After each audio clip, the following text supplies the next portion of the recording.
had it, everyone had a ball. The wow factor.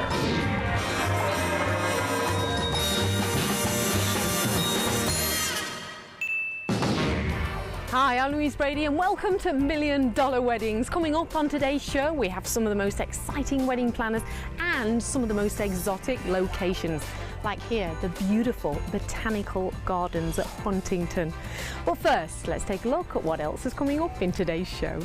There was just some beautiful lounges around the area that had, busts of Marie Antoinette, and we had a crystal Eiffel Tower in the cocktail area. When Henry Huntington was wooing Arabella Huntington, she agreed to marry him. He built her a Japanese garden. We're in Westlake Village here in California at the stunning Four Seasons Hotel. And with me is the very talented Linda Pitelli. Hello, Linda. Hi, how are you, Louise? Very well, thank you. Good to have you here on the show. You're going to be showcasing some weddings with us. Yes, I am, and thank you for having me. Wonderful. And you've brought along a very beautiful new bride. This is Sandra. Hello, Hi. Sandra. Thanks for having me. Oh, it's great to have you here. Now, tell us, when did you get married? I got married on New Year's Eve, December 31st. Ooh. Yeah, it was 2008, fun. yeah. So we know where you spent your New Yes, Year's Eve. I did, actually. It was the fabulous New Year's. Probably one of the better ones in the last few years. Wow. Tell us a little bit about that night. I mean, it's a big night out for everyone anyway, obviously a big celebration, but a double celebration for you, and you organised the wedding. Well, Sandra and Alex, her husband now, Alex proposed to Sandra in Paris, so she had a very romantic proposal, and instead of getting married in Paris, because they had some people who couldn't travel, they decided to transform the ballroom here into Paris in Westlake. Well, I think we should take 3 tickets to Paris right now, because I can't stand the suspense any longer. Shall we hit play? Sure. Okay, drum roll, please. This is a very special moment because neither Sandra or Linda have seen this video. So Yay! Here we go. 3, 2, 1. Ooh! Wow. Yeah, this is a beautiful church that's right up the road from the Four Seasons Hotel. It's a very natural kind of church. It's all woods. It's very, very pretty. And for New Year's Eve and Christmas, it's just a really warm place and it glows. And that's Alex. Oh, look. Oh, Sandra, you look stunning. Oh, I love the hair. Did, didn't she? Well, this is the beginning of the ballroom. Oh, I've got goosebumps. So do I. These were the table settings. We made all these party horns for New Year's Eve, and they were just so much fun. We did them with all kinds of ribbons and fabrics and things. And that was Sandra's mask that we made. We did a lot of costume masks for a lot of the people in the room. And then we also had, which you just are seeing right now. No, actually we did a whole show for the last half hour of the evening that brought us into midnight, which was can-can dancers and Apache dancers, which you're looking at now. And we had stilt walkers in period costumes and... Oh, look at your reaction. Oh my gosh, she's so... Oh, you look beautiful. Yes, she does. Wow. You're beating him up already. I am, right? Oh, that is amazing. It was beautiful. And what we created for Sandra and Alex over their special spot in the room is that there's the snow falling There's in the the snow screens. falling. And this is Paris. There's a different view in every one of the windows as you went around the room. There was just some beautiful lounges around the area that had, busts of Marie Antoinette, and we had a crystal Eiffel Tower in the cocktail area. But the special spot that she wanted, and both of them wanted, was over their table. We created a beautiful feather linen that was all plumes that were hand done with each individual feather from a plume that were all sewn onto the actual table linen, which you can see right here. Over it, we did a beautiful chandelier that had branches that were all sprayed in gold with roses and feathers coming out, and it just created this really beautiful cocoon for them to sit in for the evening. So it was really nice. And here's some of the fireworks that started to happen at midnight. And our showman, who was kind of a Toulouse-Lautrec character, brought everybody into New Year's with this fabulous ending of the can-can and a singer. And it was just incredible. There was so much energy in the room that it was electric. So it was just electric. You can see that in Sandra's face. Yeah, I feel like I'm there again. The screens with the snow falling and the Sandra and Alex on the hot air balloon, and the way you'd frame the TV screens, that's a really nice touch. Well, there actually weren't TV screens. What they were is they were probably somewhere in the vicinity of 15 by 10 size canvases that we did on wood, and then we just suspended them and we did curtains on the side to make it look like they were windows, and then we projected a beautiful gold frame around each one so it looked like a painting on the wall. And then it really made you feel like you were in Paris. When there were a lot of guests in there who thought we were piping Paris in on a video. It takes me back, and it really shows me the itsy-bitsy detail that was put into it. That's another reason why I chose Linda Pitelli, is she knew how to put together those fine details and really make them pop. Sandra, thank you so much for coming along today and sharing your very magical moments with us. Thank you very much. Thank you. Now, Linda, you're going to accompany me downstairs and show me your transformation. Show you where we started it all. This hotel is it's such a grand hotel, and the Four Seasons in Westlake has all these different areas, so even if there's 1 or 2 weddings going on, you never know that there's another wedding going on. So, the famous ballroom. It is a beautiful ballroom. This is half the size of the ballroom. As you can see, we have a separating wall here, so what you see here is on the opposite side over there as well. Okay. But how many guests were there, Linda? I think we had in the end about 189 people, which was a good group of people. But it is such a big ballroom, we still had to bring the ballroom in a little bit so that it didn't feel like there weren't enough people in the ballroom. Because this ballroom can hold, I think if I'm right, somewhere in the vicinity of 500-600 people. Whoa. So yeah, it's a big ballroom. Beautiful chandeliers. Beautiful chandeliers, and these are the chandeliers I was telling you about. In the projections, when the fireworks were coming at the window, each chandelier was popping in different colors, and we had sound effects that were just like fireworks. You could feel that boom you always feel in the fireworks. Wow. So we had 1, 2, 3, 4, 5, 6, 7, 8, 16. I think we had somewhere like 16 or 20-something chandeliers in here going off along with the fireworks around the room. Linda, do you think people sometimes underestimate the costs of a wedding with things like venues? I think always. I mean, I don't think people understand any of the costs. I mean, unfortunately, a lot of the budgets that are put out there don't include a lot of we call it the guts of a production. It just gives all the top levels of everything. When people want to transform spaces and they want to do things like recreate Paris or bring in a garden into a ballroom, there's a lot of costs in lighting and sound and staging, things that they never know about. Even with the hotels, there's just a lot of costs they've never really thought about. And so it's a little bit of a shock factor sometimes. It's probably one of the areas of what I do when we deal with a client that has to be dealt with for a long period of time and very delicately, because people want what they want. And then we also have to be a little bit of miracle workers at times, because we want our clients to be happy, so we try to find ways of making it happen for them. So. Wow, well, you certainly did make it happen. Paris on New Year's Eve here at the Westlake. Linda, thanks so much. It's been great to actually see the blank canvas here and see your amazing transformation. Thank you. Before and after. I appreciate it. Thank you. Thanks there to Linda Pitelli. And coming up after the break, we show you where you can host your very own $1 million wedding, the beautiful Huntington Botanical Gardens. See you in a mo.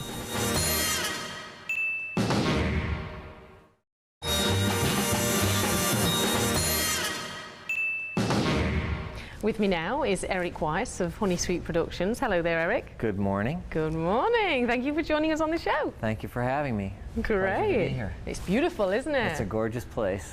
Very nice. A beautiful California day. Indeed. Welcome. Now, we want you to tell us a little bit more about what you do in the world of production and weddings.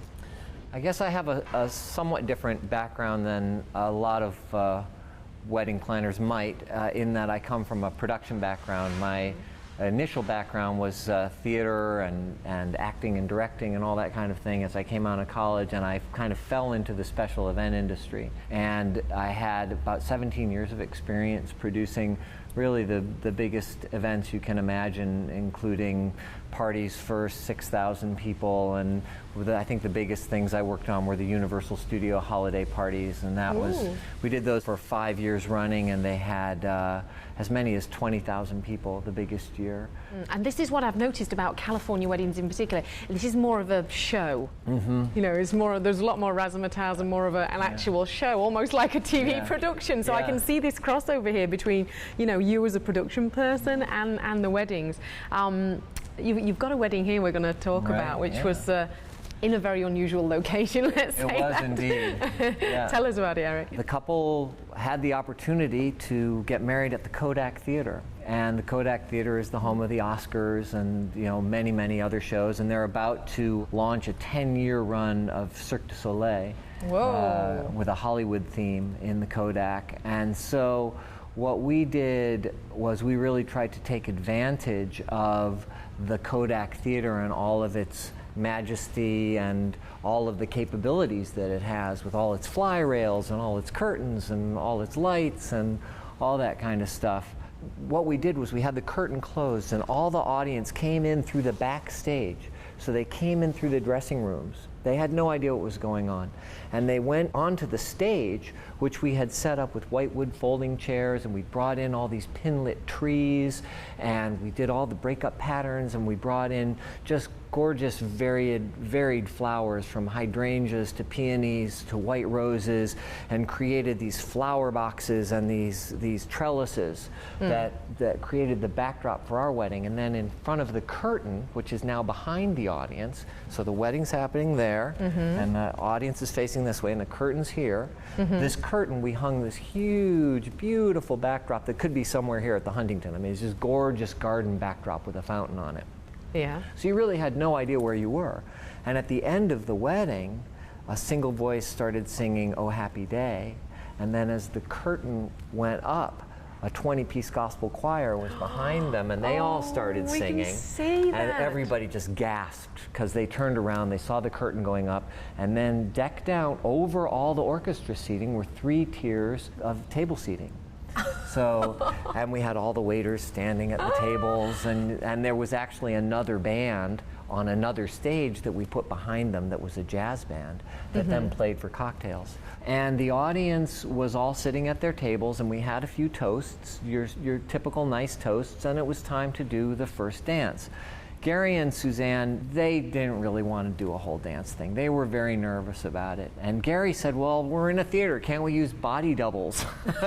And so Gary and Suzanne came down to the front of the curtain, and Gary is now dressed in a pilot's outfit, the airplane pilot. And Gary and Suzanne are saying, well, we knew we wanted to do a theme, so we decided we'd do travel because Gary travels so much.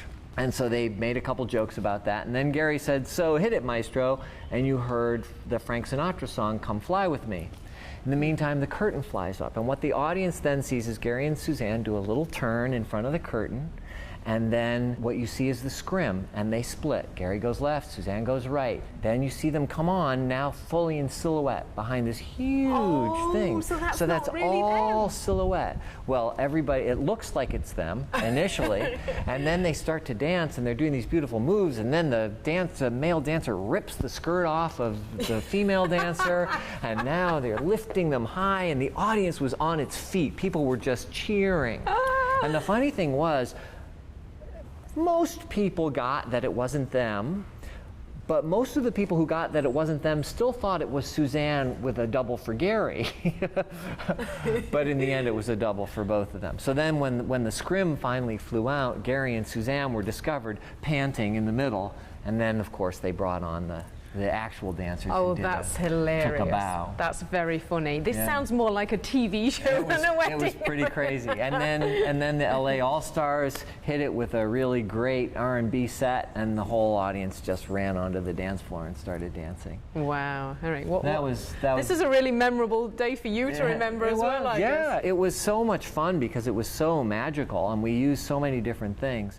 So Eric, there was a number of things you did here to make this venue softer, more romantic, and to fill that vast space, I guess. Absolutely. We brought in the pinlit tall big trees. We hung fabric across the back in alternating tones of burgundy that kind of matched a little bit the feeling and color of the space. And then we really tried to pin light all of the tables to help bring the eye down onto the table as well. And then we wanted to create big centerpieces, but the problem with big centerpieces, as anybody knows who's ever been to a sit-down dinner, is a big centerpiece is impossible to talk around. Yeah. And so we were debating this, and my wonderful florist David Ye with Secret Garden Custom Flowers came up with this idea. We brought a sample along for you if you want to. Oh, it's beautiful. Go over Let's and take a look. look at it. All right. Yeah. Wow, that's a very exotic-looking centerpiece.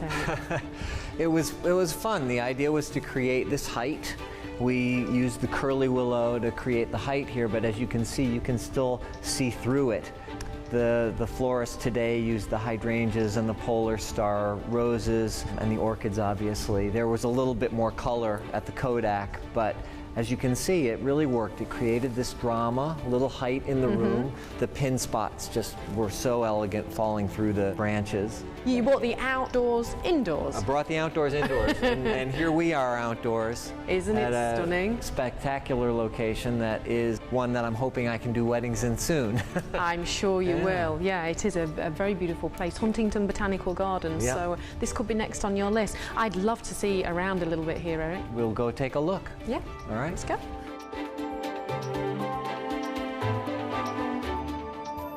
Oh, Eric, this is stunning. Isn't it beautiful? This is the original Huntington residence here. It's now the Huntington Gallery, and this is a spectacular place for a reception. We're walking towards the Rose Garden, so you could have your pre-reception here or your welcome reception here, and then people could go to the Rose Garden, or you could have your wedding at the Rose Garden and then have people come here for a little post-wedding reception. Hi. This is Allison. Louise. Hi, Alison. Nice to meet Nice you. to meet you. Eric, good to see you. Good to see you. Good to see you. Wonderful. Well, congratulations on your beautiful, stunning gardens here. Thank you. It's a wonderful place. Yeah, do tell us a little bit more about it. Well, the Huntington was created by the railroad magnate Henry Huntington, and he brought his wife Arabella from New York to live here and built this magnificent mansion you've just been walking by. And we are a museum with art galleries, botanical gardens, and a research library. My goodness, wow. And what kind of size are we looking at here, Alison? Well, we have 207 acres, a number of galleries for art collections, a separate library building, and then about a dozen botanical gardens. Goodness me, wow. Now I hear this is probably going to be one of the hottest and most exclusive locations for future weddings, is that right? I certainly think so. We get calls. I've been here at the Huntington for close to 20 years, and there's not a day that goes by that we don't get a phone call from a prospective bride and groom who'd love to have their wedding here. Okay, so you've recently made the decision for weddings to be allowed here. Why has that happened? Well, we've never had a real wedding here at the Huntington since 1927 when we first opened to the public. And I use the word real because we've had filmed weddings here. But our trustees decided that after years of urging to have just a limited number of very special weddings, that they would approve it. But it took their action. And effective July 1st of 2009, this year, we're allowing weddings for the very first time, but a very few. Well, I can't wait to see a little bit more of this wonderful space. We'll show you some of our special spots. Great, let's go. Well, we're entering our new Chinese garden at the Huntington. Oh, this is amazing. It's amazing. A donor left us a gift in his will to build an authentic Chinese garden. And this garden has been built in the Suzhou style. Wow, Isn't it's it incredible. Look at these paving stones. Well, the paving's very interesting. We had an entire team of Chinese artisans come from China to do the work on this garden. And each of them would take a hammer and they'd pound the stones, the pebbles and the tiles into the sand so that they'd be set. It was painstaking work.